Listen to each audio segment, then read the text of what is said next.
Welcome to the Cabinet of Science and Fiction.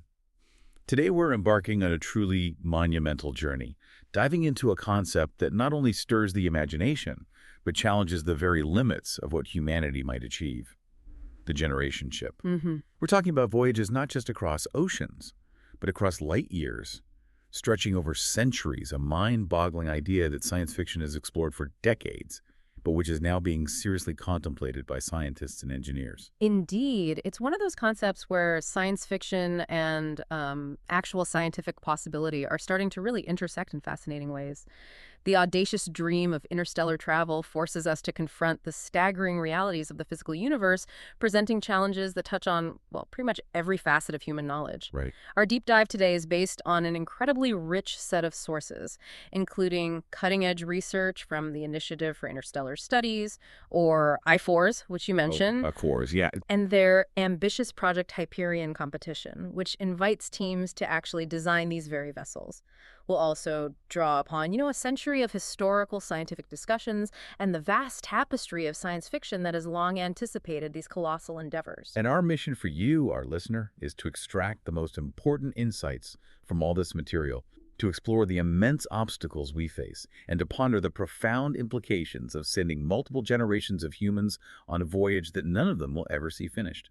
It's a shortcut, really, to being exceptionally well-informed on a topic that truly pushes the boundaries of human aspiration and engineering.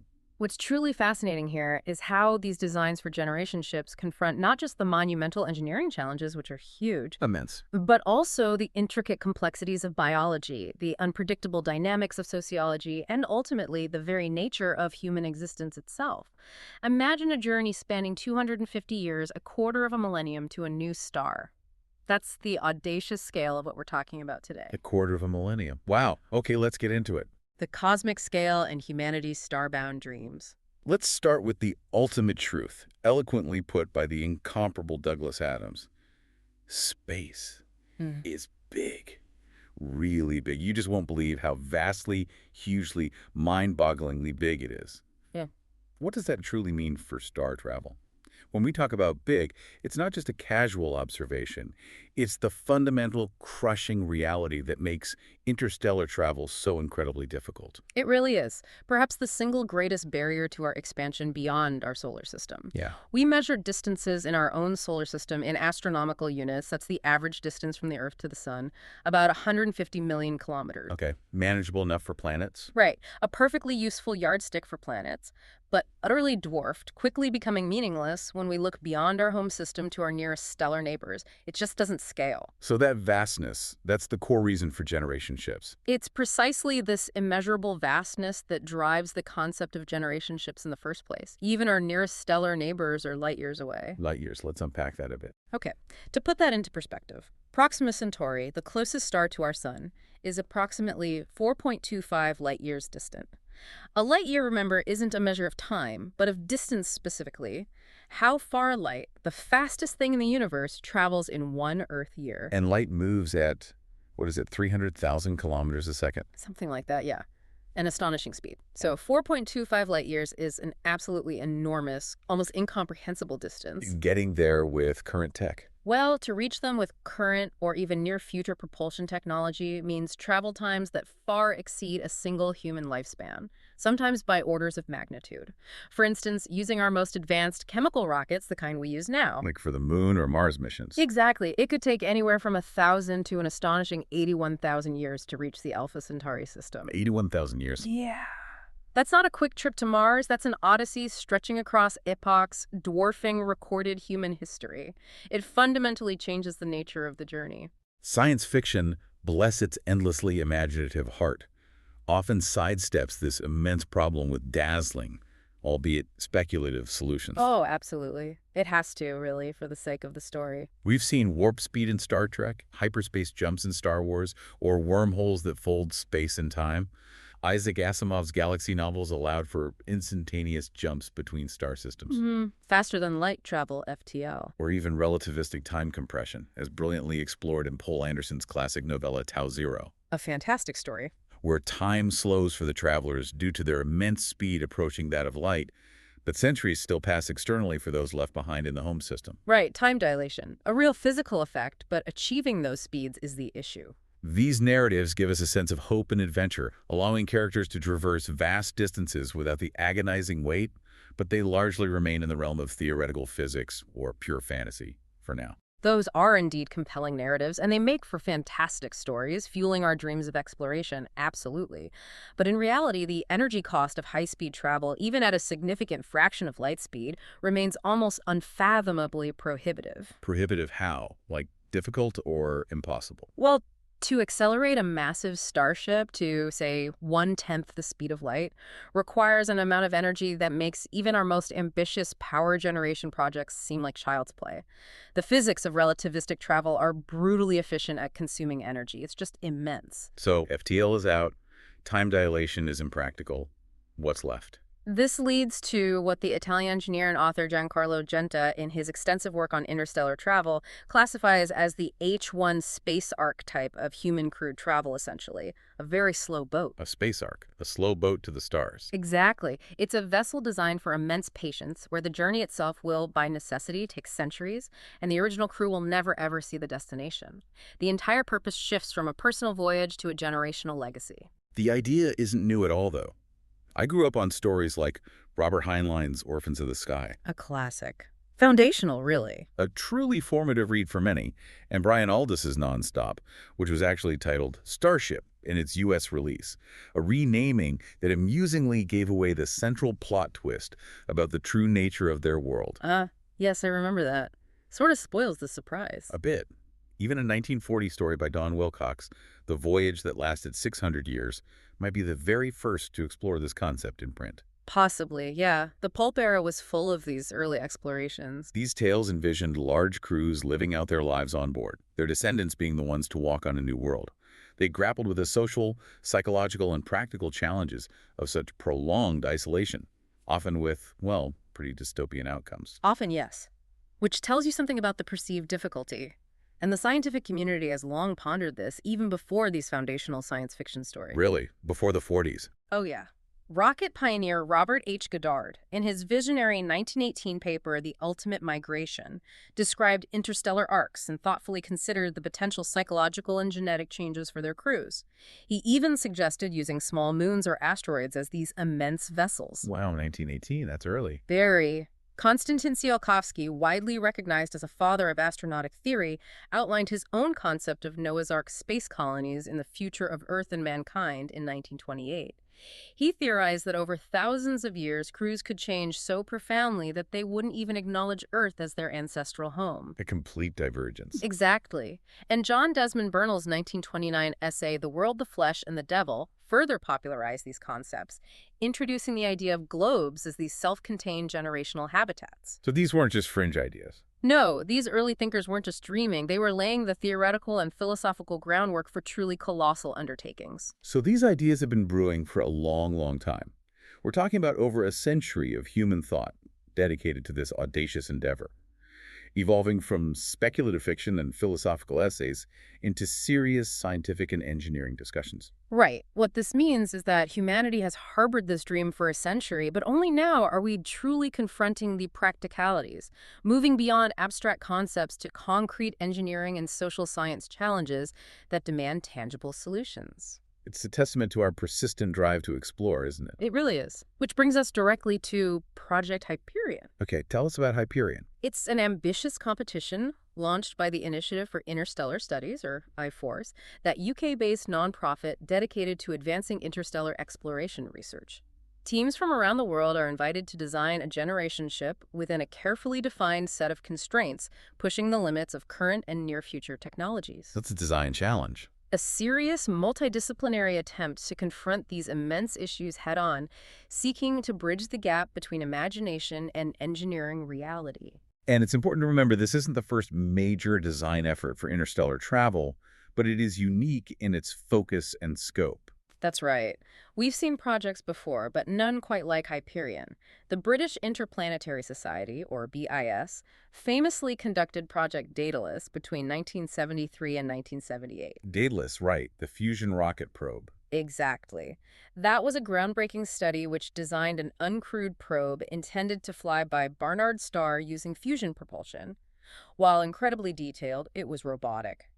Their more recent attempt, Project Icarus, aimed to redesign Daedalus for crewed travel, but unfortunately failed to achieve a complete design, although there was significant progress on some individual technologies. Ah, okay, so Icarus didn't quite get there. Not fully. Project Hyperion, in stark contrast, is far more ambitious because it is specifically focused on human crews and a mission duration stretching over centuries. So humans are central to Hyperion. Absolutely. It's a concrete step in tangling with these immense issues, turning the speculative into a design challenge that requires solutions for human beings, not just machines. The blueprint for a journey, Hyperion's constraints, and the scale of the challenge. Okay, so the Project Hyperion competition lays out 7 critical boundary conditions for these designs. Boundary conditions, like rules. Exactly.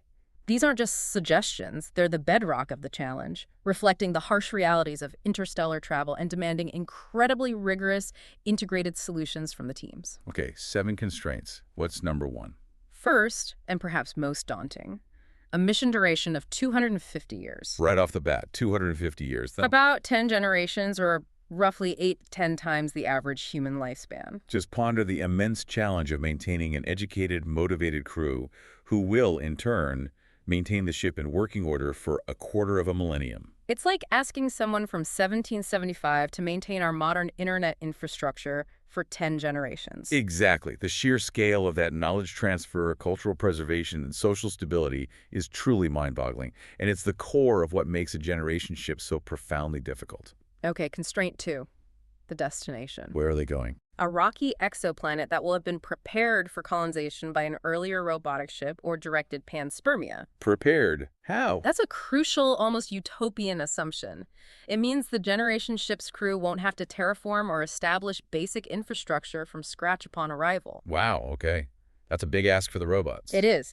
And critically, conditions on arrival must not require any biological modifications of the crew, meaning the planet must be directly habitable for Human 1.0, a ready-made home. A turnkey planet. Got it. What's next? Constraint 3, how they live on board. The habitat section must provide 1 gram of artificial gravity by rotation. This is non-negotiable. So spinning habitats, like in 2001. Pretty much, yeah. No floating around endlessly in microgravity, which we know from decades of space station experience can have severe detrimental effects on human physiology over even relatively short durations, let alone centuries. Bone density loss, And muscle looks- atrophy, all that stuff. Exactly. Bone density loss, muscle atrophy, and fluid shifts are just a few of the problems. This requirement immediately implies a significant and often massive rotational structure for the living areas to simulate Earth's gravity. Okay, makes sense. Constraint 4. The environment within that habitat. The atmosphere must be similar to Earth's, presumably with comparable gas ratios and partial pressures of oxygen, nitrogen, and other trace elements. Breathable air, basically. Right. While altitude isn't restricted, the pressure needs to be Earth-like, providing a breathable and comfortable environment for the entire human crew. Maintaining this delicate balance for 250 years with a closed system is a monumental feat of environmental engineering. I can imagine. Number 5. Protection is absolutely paramount. Constraint 5. The ship must provide robust radiation protection from galactic cosmic rays, or GCRs. Those nasty high-energy particles from space. Precisely. These are high-energy particles originating from supernova explosions and other extreme astrophysical events. Unlike Earth's magnetosphere or the relative shielding of low Earth orbit, an interstellar journey exposes the crew to a constant barrage of these highly penetrating particles. And they can cause real damage, right? Oh, yes. They can damage DNA, increase risks of cancer, cataracts, and neurological disorders, posing a significant long-term health threat to every living organism on board. Shielding is crucial. Okay. And number 6. Still on protection. Yes, equally vital for the ship's very integrity. The design must provide comprehensive protection from impacts with micrometeoroids and orbital debris MMOD. Space dust, basically, but moving incredibly fast. Exactly. Even small particles, mere grains of sand, moving at interstellar velocities, often tens of kilometers per second relative to the ship, can cause catastrophic damage. Like punching holes in the hull. Precisely. Puncturing hulls, damaging vital systems, or even leading to depressurization, so the shielding must be incredibly robust, multi-layered, and maybe even self-repairing enough to withstand centuries of potential bombardment. Okay, robust shielding. That leaves number 7. Finally, the people themselves. The crew or passengers will number 1,000 plus or minus 500 individuals. 1,000, give or take, 500. So 500 to 1,500 people. Why that specific range? It's a very specific range, signaling careful consideration about population viability, genetic diversity, social dynamics, and resource management for such an extraordinarily long journey. It's not just a random guess, it's a constrained parameter rooted in extensive social and biological theory, attempting to strike a balance between genetic health and resource demands. Makes sense. So how did the teams approach this? Who was on them? Well, to tackle this monumental, multidisciplinary task, Project Hyperion stipulated that each entering team must be interdisciplinary. So not just engineers. No, definitely not. Each team had to include at least one architectural designer, one engineer, and one social scientist, such as a sociologist or anthropologist. This mandate clearly acknowledges the multifaceted nature of the challenge, extending far beyond pure rocketry. Good. But you mentioned someone was missing. Yeah, noticeably absent, however, is a required biological expert, which, as some commentators point out, is a significant omission given the profound life support, ecological, and evolutionary challenges inherent in such a multi-generational mission. That does seem like a gap. It suggests a potential over-reliance on engineering solutions for inherently biological problems. We'll come back to that. Okay. And what about the tech level they could use? What's truly fascinating here, and a sign of the competition's forward-thinking approach, is the allowance for technologies at Technology Readiness Level 2, or TRL2. TRL2. What does that mean in practice? It means designers can truly flex their imaginations, using technologies that are in the early research and development stage, unproven, and may not even prove workable in the end. So speculative tech is okay. Pretty much. TRL2 is literally just a technology concept and door application formulated, meaning it exists only on paper or in very basic laboratory tests. It's a call for bold, forward-thinking, even speculative ideas, not just off-the-shelf solutions. It signals an openness to true innovation, even if it comes with high risk. Okay, so they have these constraints, but also some freedom on the tech side. But the stakes, they're incredibly high. Indeed. Designing such a ship is far from trivial. Unlike a lunar or Martian city where help or resources might eventually arrive from Earth in a matter of days or months. Yeah, you could send a rescue mission, maybe? Right, but for a generation ship, there is no rescue possible for a lone interstellar vehicle traveling at high speeds for centuries. If the internal life support system fails and cannot be repaired, if a critical system breaks down beyond the capabilities of the crew, It's over. it is, quite literally, curtains for the crew. The stakes are unimaginably high, representing an absolute one-shot attempt at survival with no possibility of external intervention. And there's a minimum number who have to make it, right? Yes, the requirements state that at least 500 people must arrive at the destination planet to successfully begin colonization. 500 minimum survivors. Any fewer survivors, perhaps after catastrophic events or unforeseen problems, even resorting to extreme measures like the cannibalism depicted in Neil Stephenson's brilliant, if harrowing, novel 7 Eves Following a Global Cataclysm. Which was intense. Very. But if the population drops below 500, the design is considered a failure. What this ultimately tells us is that the margin for error on a generation ship is effectively zero, and the consequences of failure are absolute. It's a one-way trip where the ultimate success hinges on every single system, every single generation, performing flawlessly for an unprecedented duration. It's the ultimate test of human ingenuity and resilience. The fragile ecosystem, life support, biology, and evolution on board. You mentioned the surprising absence of biological experts on the Hyperion design teams. That's a truly surprising omission, isn't it? It really is quite striking when you think about it. Given everything we've discussed about the fragility of ecosystems and human health, could the lack of a mandatory biologist on these teams be seen as a fundamental blind spot? Or maybe, I don't know, an overly optimistic faith in engineered solutions for what are inherently biological problems. It definitely raises a significant flag. It implies that ECLSS, the Environmental Control and Life Support System, is not anticipated to be a fully natural, self-regulating biosphere. Like a mini-Earth. Exactly, but rather an engineered solution that mixes technology with biology.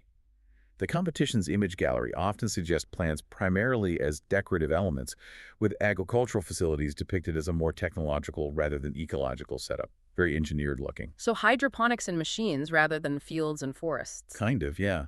There's a prevailing assumption among some that prior work is sufficient, but this overlooks a crucial, sobering truth.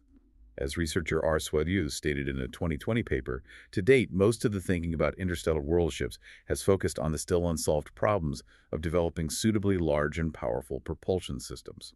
Right, the getting there part. In contrast, far less effort has been given to the equally essential life support systems, which are often assumed to be relatively straightforward to construct. Assumed to be straightforward. That sounds dangerous. Very. He continues, in reality, the seductive assumption that it is possible to build an artificial ecosystem capable of sustaining a significant population for generations is beset with formidable obstacles. This highlights a significant blind spot where a critical biological function is being treated predominantly as an engineering problem. That's a truly startling revelation. No actual ECLSS has ever proven to work for any length of time, even for interplanetary flight, let alone centuries for interstellar travel. That's the uncomfortable truth. This isn't just about technical glitches, it's about the fundamental challenge of creating a truly closed, stable ecosystem that can perpetually sustain human life. It's a problem we still haven't solved on Earth, let alone in the vacuum of space. Exactly. Experiments like BIOS 3 in Siberia, which was a small, sealed environment back in the 70s and 80s. BIOS 3, okay. And the European Space Agency's Microecological Life Support System Alternative, or MELISA, which is a closed-loop system for water and oxygen regeneration. They've shown only very short-term recycling capabilities. Hours, days, maybe weeks. Not centuries. Nowhere near.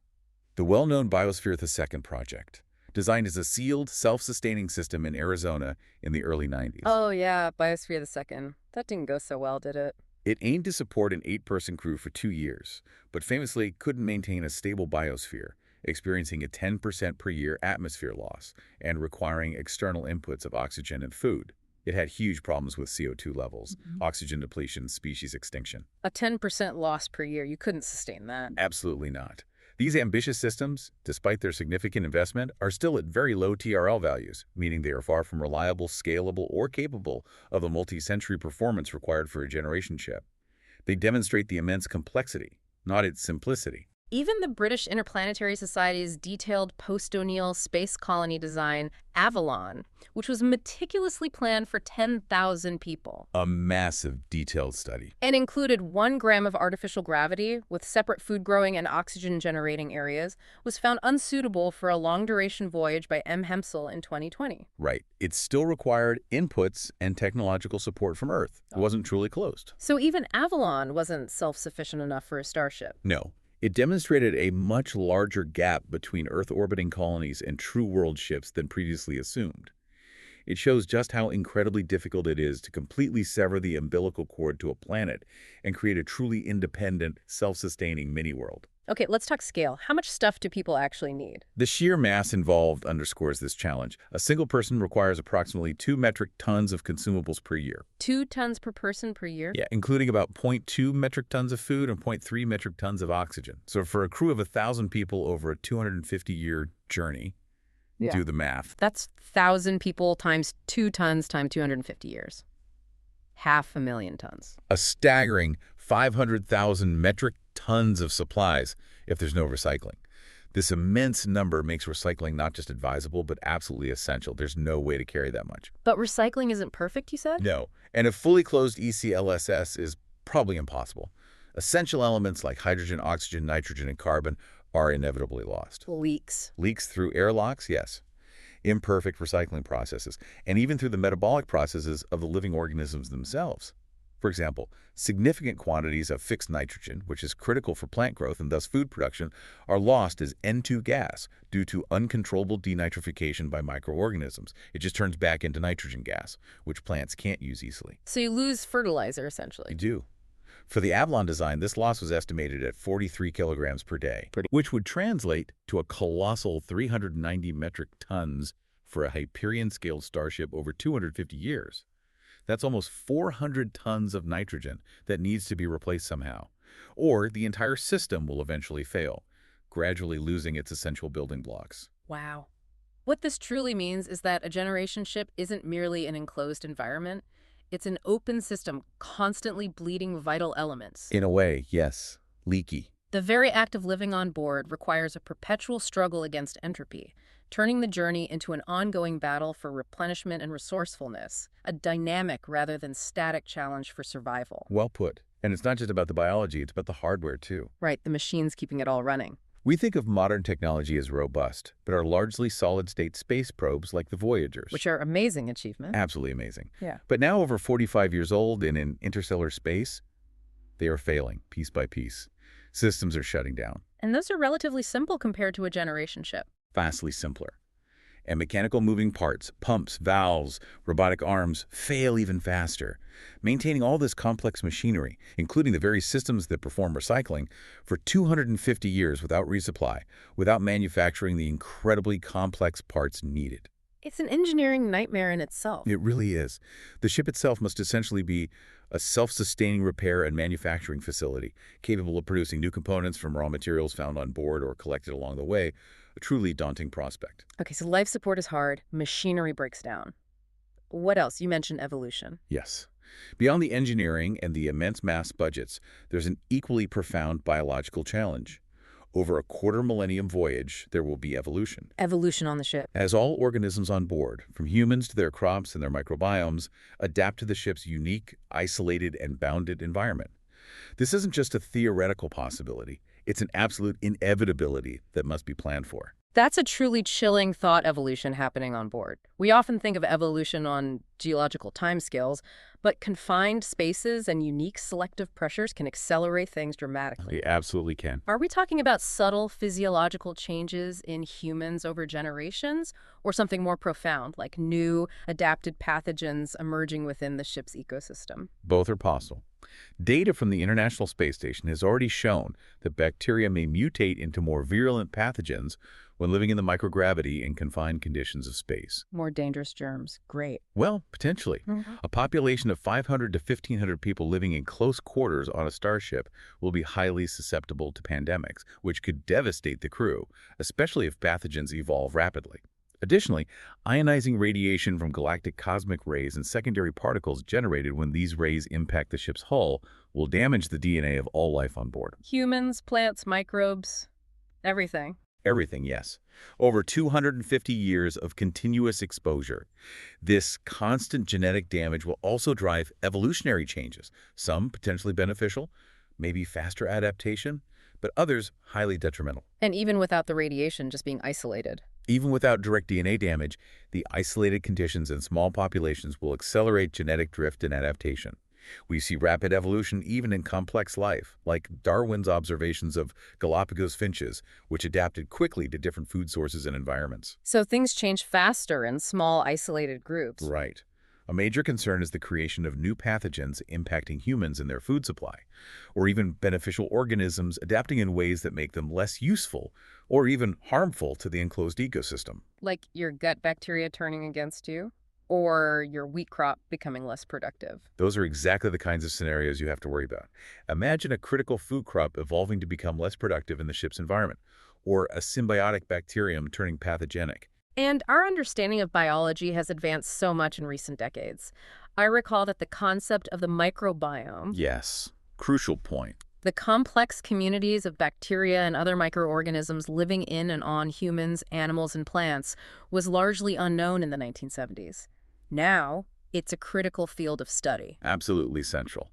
We're only just beginning to grasp its vast implications.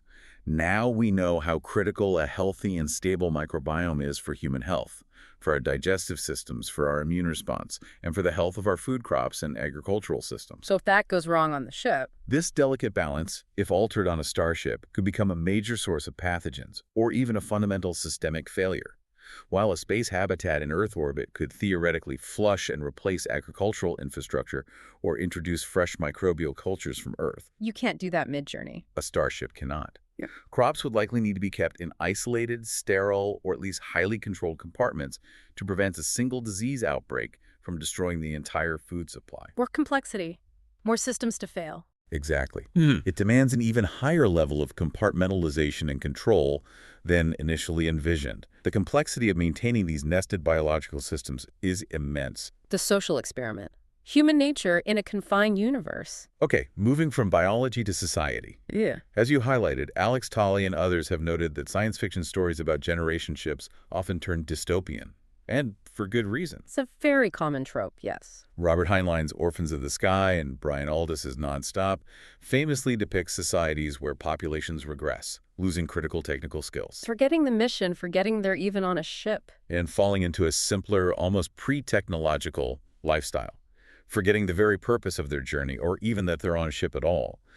This kind of societal regression is a major recurring theme. And this absolutely cannot be allowed for Project Hyperion. A ship that isn't fully self-repairing requires a crew that meticulously maintains its technical skills because hardware will fail. We just talked about that. Things break. Exactly. Apart from the simplest, most robust technologies, no Industrial Revolution technology has operated for 250 years without parts being repaired or replaced. Even our largely solid-state space probes, like the Voyagers, now over 45 years old, are nearing their operational limits, experiencing system failures. And mechanical parts go even faster. Much faster. Pumps, valves, navigational gyroscopes.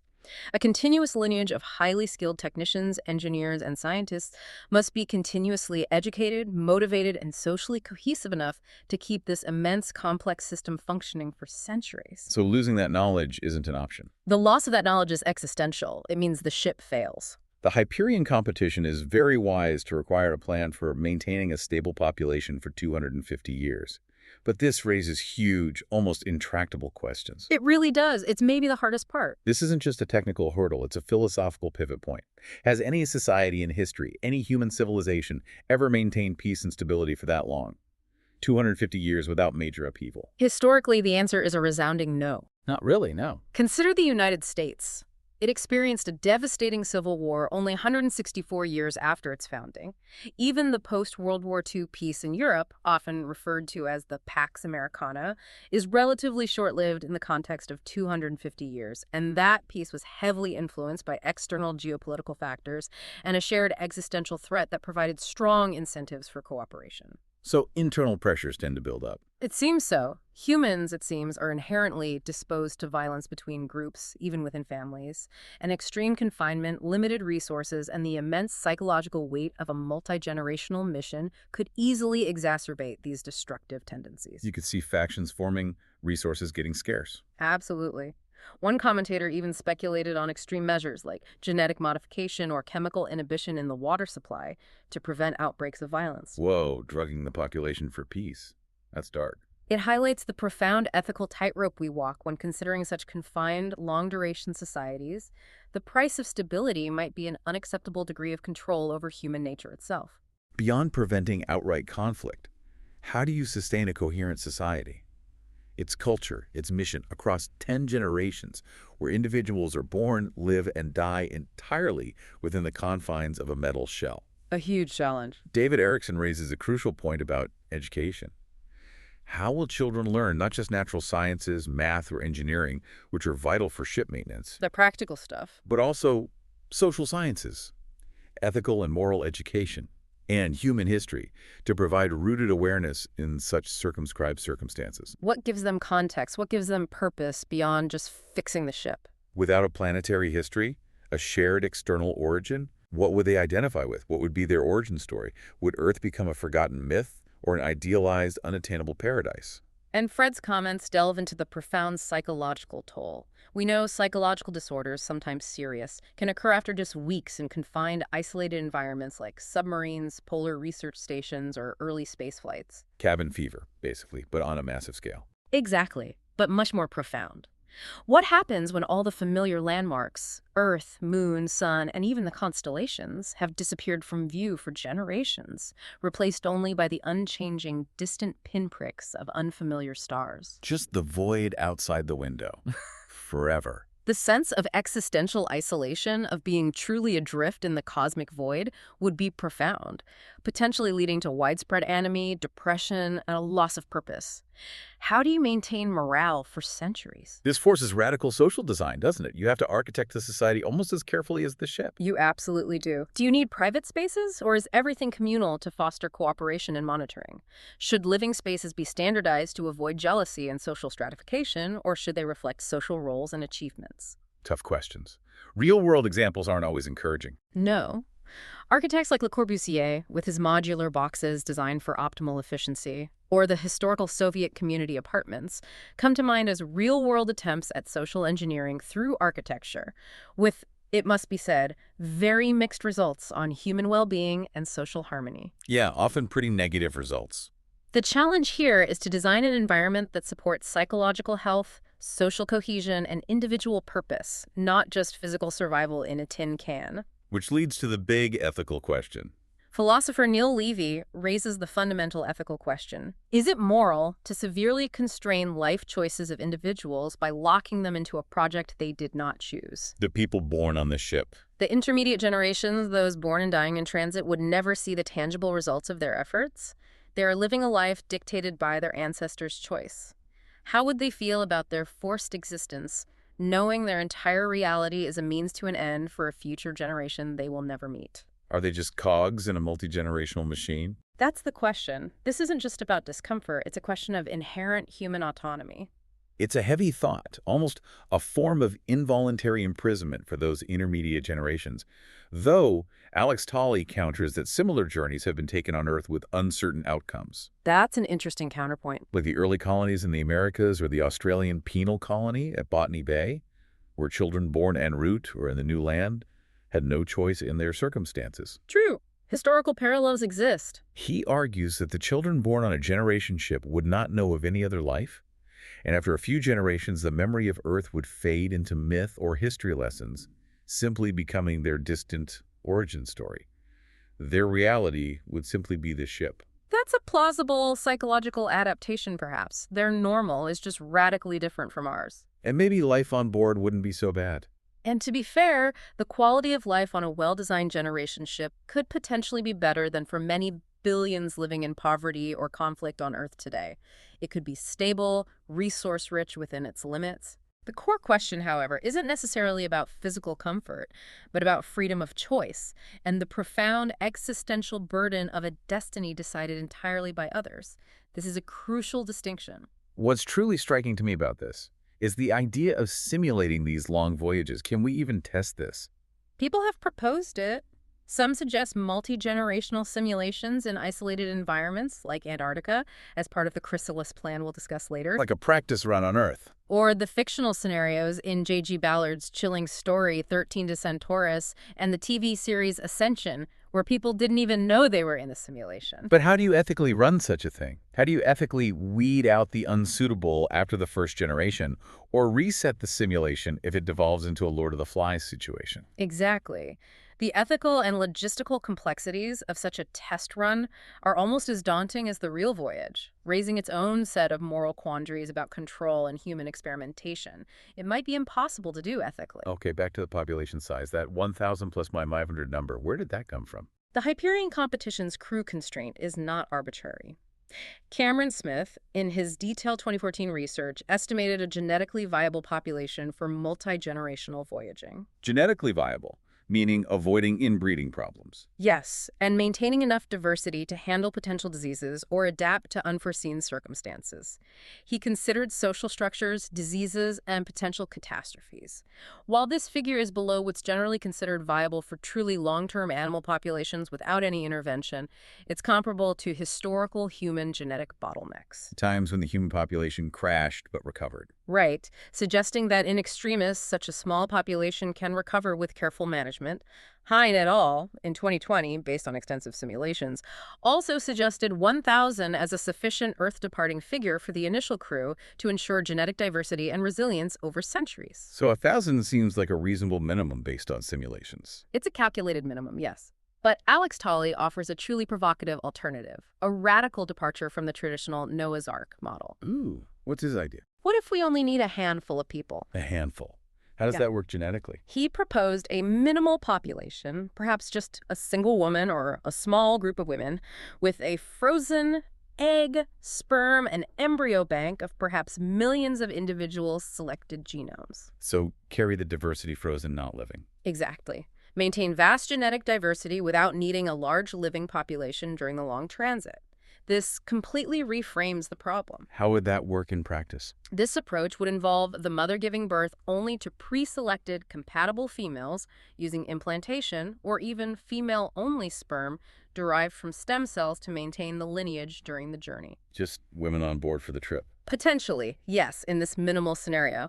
At the destination, the population could then rapidly increase from the stored genetic bank, offering a vast reservoir of genetic material, solving the diversity problem without the immense life support needs of a large living crew. It sounds efficient if unsettling. It's a pragmatic, albeit ethically challenging, solution to a core problem. Is the technology there? This is remarkably doable with minimal genetic engineering and cell sorting technology that exists today. IVF, embryo selection, cryopreservation, these are established techniques. And the life support savings would be huge. Drastically reduced requirements. For, say, just 4 women, the total life support mass would be about 125 metric tons, primarily water recycling, which on the International Space Station is already 98% efficient. Water's the main thing. Mostly. Oxygen replenishment from water electrolysis and CO2 recycling are also existing mature technologies.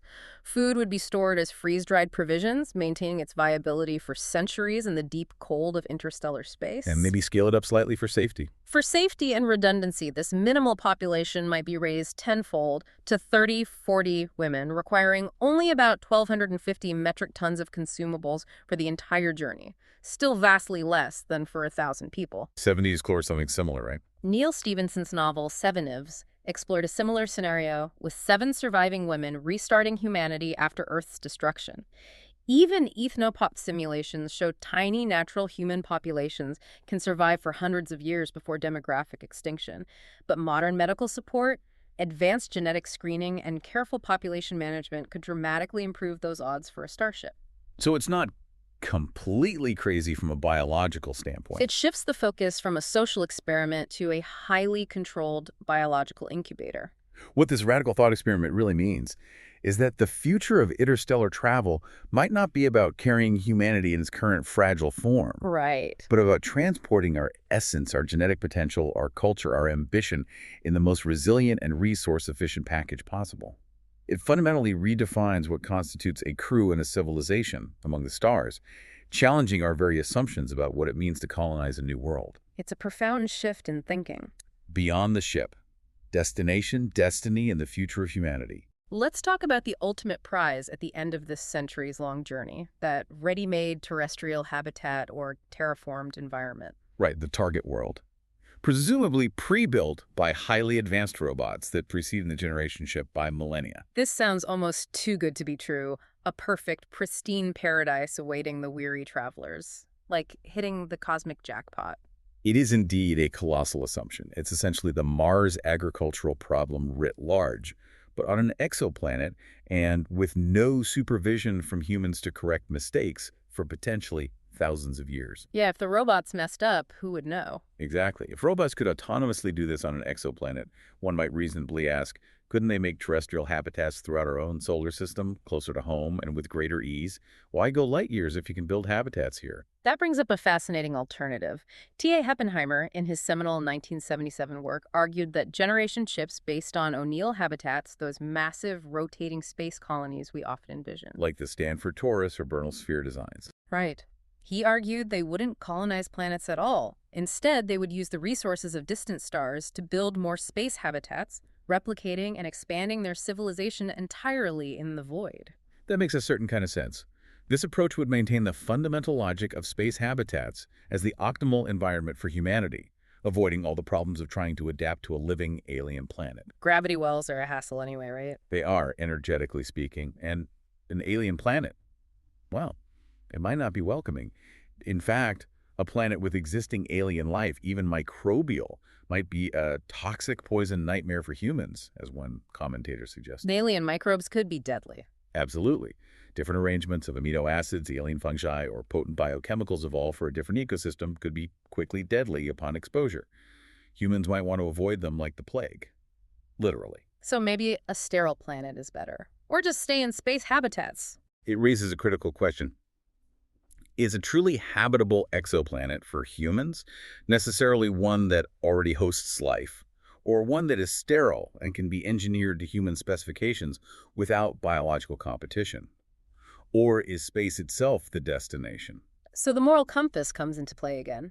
Would we want to colonize a planet with complex life, even intelligent life, if it meant disrupting or displacing an entire ecosystem, or even committing interstellar genocide? A profound ethical dilemma. Films like Avatar and Battle for Terra address these profound ethical issues, depicting scenarios where human survival clashes with indigenous alien life. And they usually don't paint the humans in a very good light. No, but history suggests that survival often trumps moral concerns when a species is desperate or believes its own existence is at stake. Sadly, that seems to be a recurring pattern. And the practical challenges are immense. Terraforming an entire exoplanet to be truly Earth-like would take millennia. At least.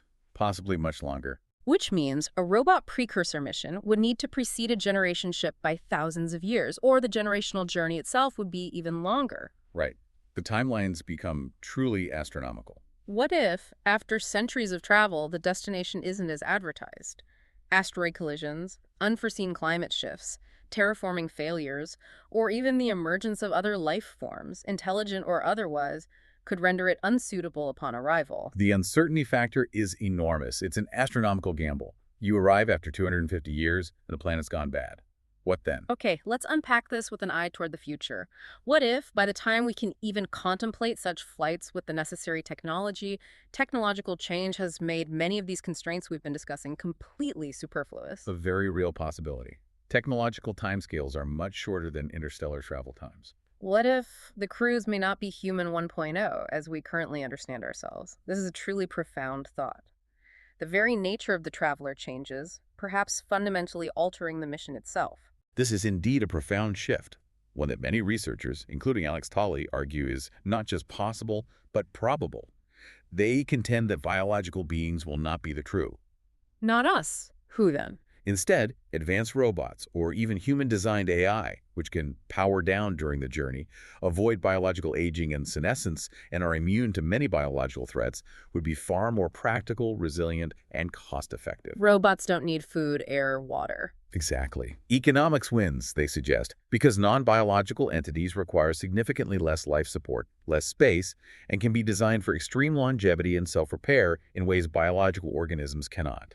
We're talking about advanced AI, even perhaps humaniform robots or synthetics like the replicants in Blade Runner or the androids in Alien, blurring the lines between machine and life. Or even hybrid synthetics with uploaded human minds, consciousness transferred into a machine's substrate. Mind uploading, that's a whole other level. It completely blurs the lines of what it means to be a crew member or even human in the context of interstellar travel. It challenges our species-centric view. And these non-biological travelers would handle alien environments better. They'd be less vulnerable to alien biology, allowing for smaller, faster, and far less expensive ships. As Isaac Asimov explored in many of his science fiction works, humaniform robots could be very close to human in terms of mind, imbued with logic, purpose, and even empathy, even if not organic. So, is it wrong to want humans to go? This raises a truly provocative question. Is it racism, or perhaps speciesism, to insist that only original humans, meaning biological human 1.0, should pioneer space?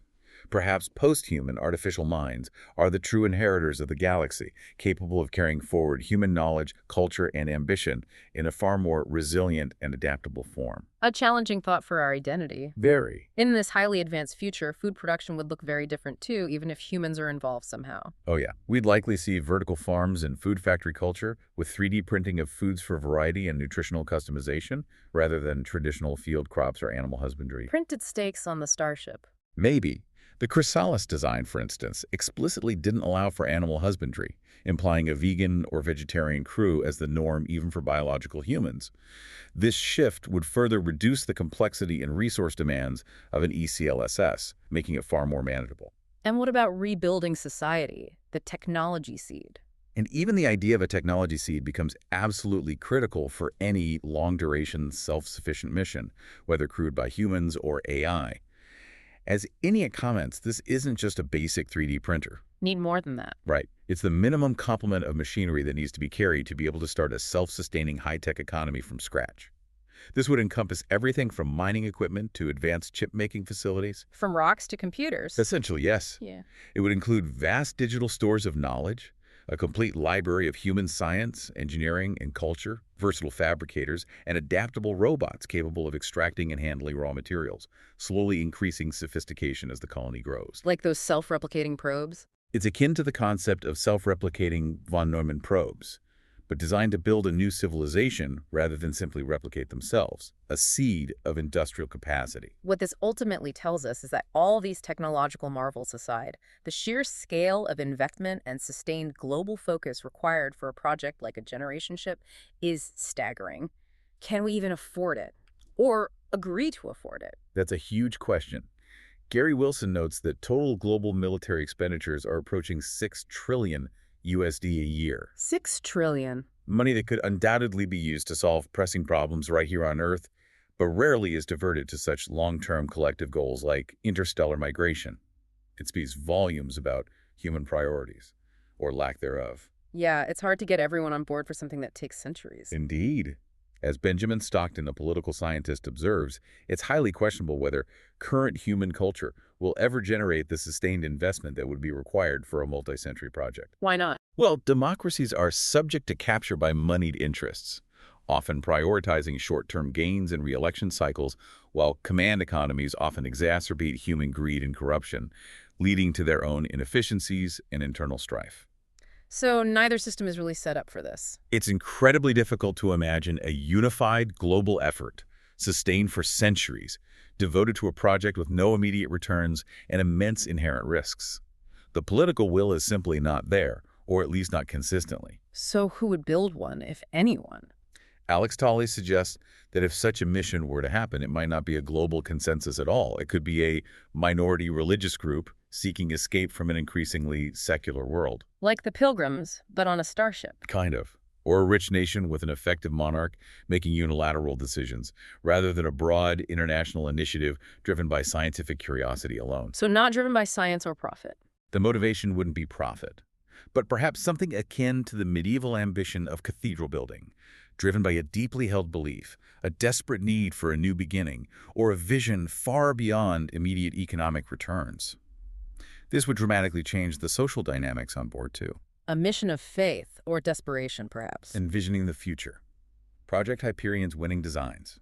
Okay, after exploring all these incredible challenges, the biological, the social, the engineering, the ethical, it's truly mind-blowing that teams actually came up with detailed, compelling designs that integrate so many complex variables. It really is impressive. A huge amount of work went into these. In July 2025, the Initiative for Interstellar Studies announced the top 3 winners of the Project Hyperion competition, selected from hundreds of submissions. These concepts had to meet rigorous criteria, including architectural, engineering, and social science integration, to allow a society to sustain itself and flourish for centuries. It's a testament to human ingenuity and, well, optimism. Let's hear about the winners who took first place. The Italian Chrysalis team took first place with a truly stunning and ambitious vision. Their design features a modular cylindrical structure. Cylindrical, okay, big. Oh, yes. An impressive 58,000 meters long and 6,000 meters in diameter. 58 kilometers long. Yep. With a total mass of 2.4 billion metric tons. Billion with a B. That's asteroid-sized. Pretty much. To put that in perspective, that's almost 300 times the mass of the Great Pyramid of Giza, or about 1/5 the mass of all the iron produced globally in a year.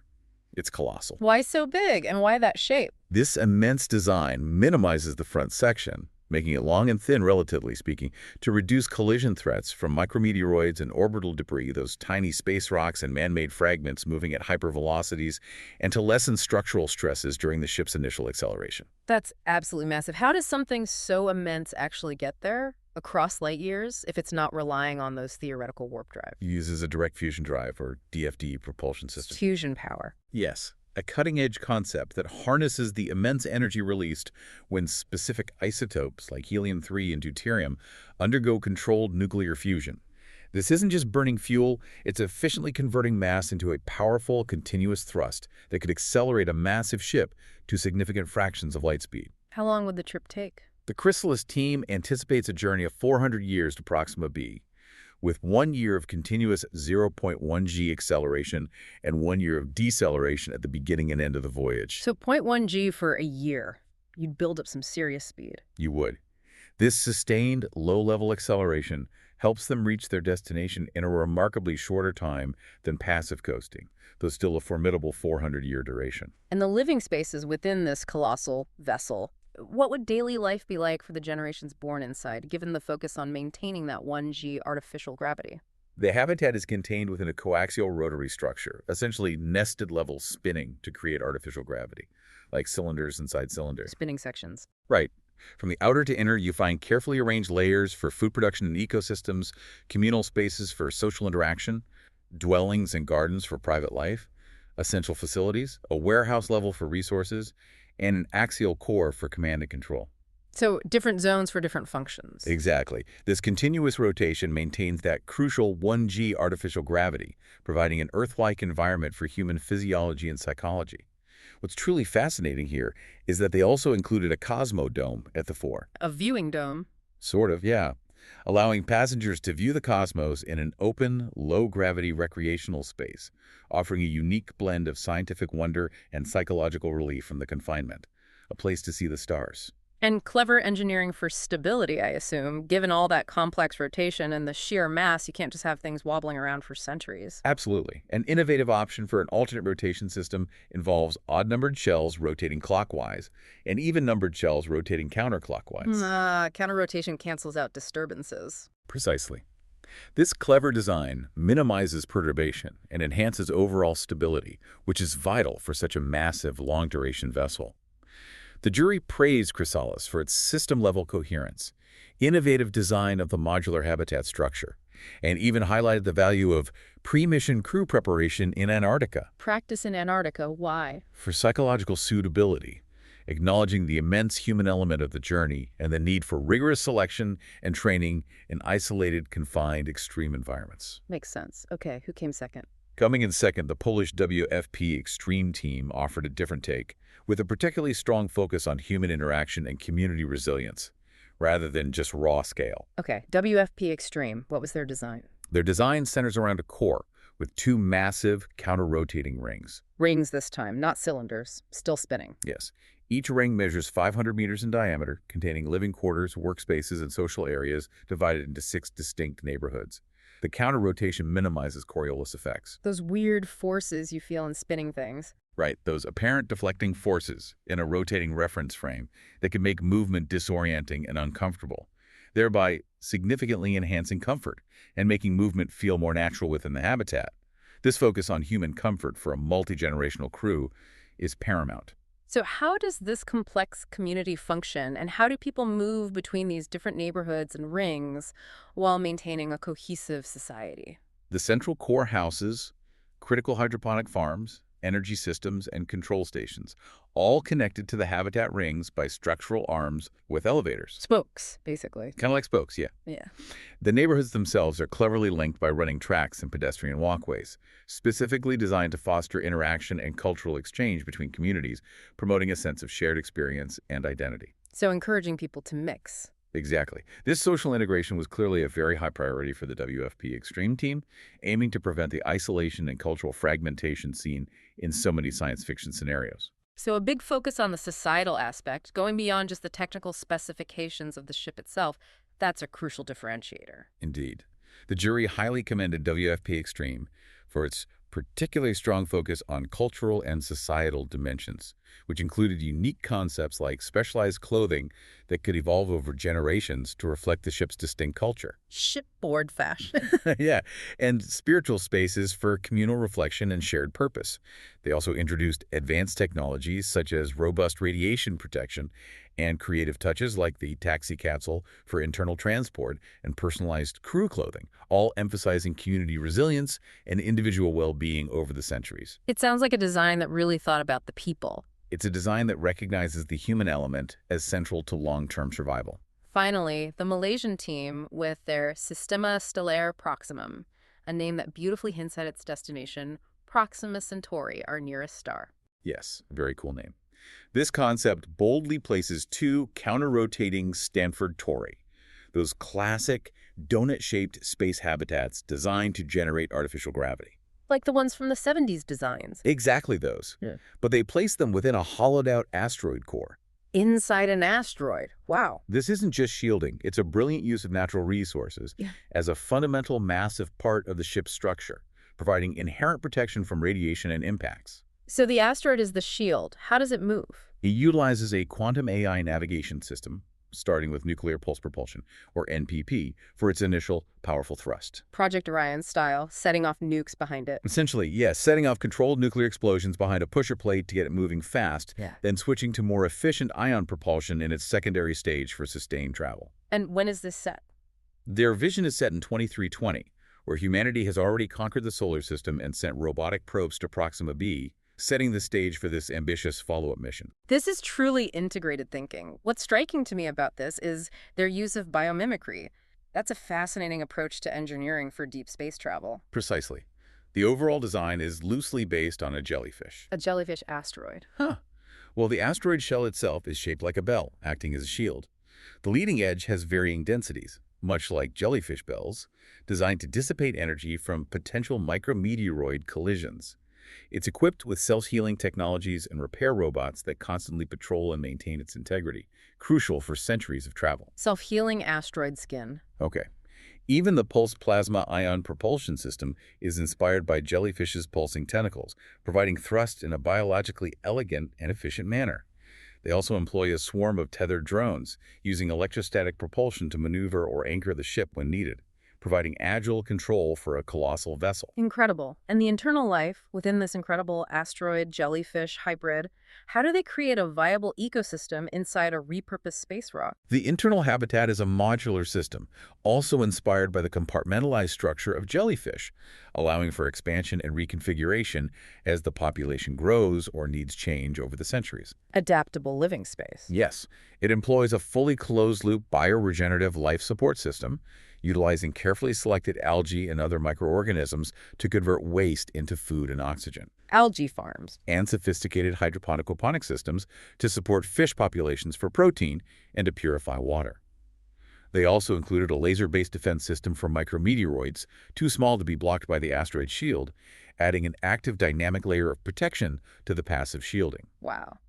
What this ultimately tells us is that this team truly demonstrated integrated thinking, weaving technical, social, and cultural aspects into a compelling, imaginative narrative. Absolutely. The use of an asteroid as a primary radiation shield, combined with biological inspiration for both structure and propulsion, makes this a truly striking and innovative design that pushes the boundaries of current thought. It's a vision where nature and technology merge for survival. Really impressive stuff from all of the top teams. Outro. What an incredible deep dive into the engineering, biological, and sociological challenges of generation ships. Just wow. It's a lot to take in, isn't it? From Robert Heinlein's early dystopian visions to the cutting-edge, multidisciplinary designs of Project Hyperion, humanity continues to grapple with the dream of reaching the stars, no matter how long the journey or how profoundly it transforms us. If we connect this to the bigger picture, the discussions around generation ships highlight a fundamental question for our species. Who are we as a species to embark on such a monumental, multi-generational undertaking, potentially sacrificing generations for a distant promise? Yeah, the ethics are thorny. And if technology continues to advance as rapidly as it has, will the ultimate starship even carry biological humans, or will it be a vessel for our ideas, our uploaded minds, or our AI descendants? It's a profound thought for you to mull over. What is the true human future in the stars, and what form will humanity take to get there? A lot to think about indeed. We hope this deep dive has given you plenty to consider. Thanks for listening. Until next episode.